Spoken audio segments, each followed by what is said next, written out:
Go, Chris. Okay, Coach wanted to mention Dave Geyer. He was on the original staff.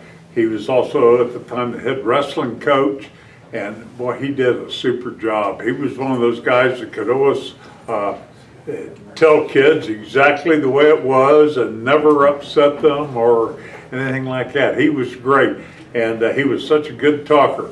I found out when I coached the All-Stars the first time, everything went great. I was a head coach with all other head coaches were on my staff. Everything went great all week until pre-game. Every coach wanted to do the pre-game talk. I started doing it, and I paused to take a breath, and Leroy Marsh started. And he walked out and started talking. They all wanted to talk.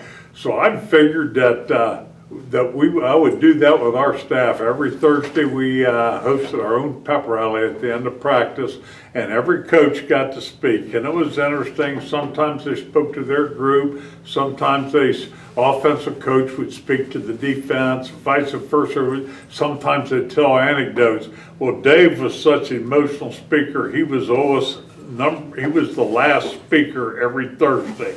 And he had a lot of pressure on him because he knew he was last because he would give an emotional talk, and it was and he never disappointed.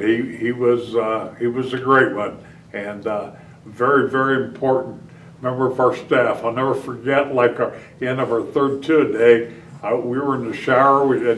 Charlie and I were taking showers, and Dave was in there, and he said, you guys ought to get out of here right now or you still get other jobs. He said, man, you don't want to stay around here and get buried, because the previous coaches, a lot of them, when they were done with Penn, they were done coaching. And but as it turned out, luckily that was one of the few things Dave was ever wrong on. What a great coach.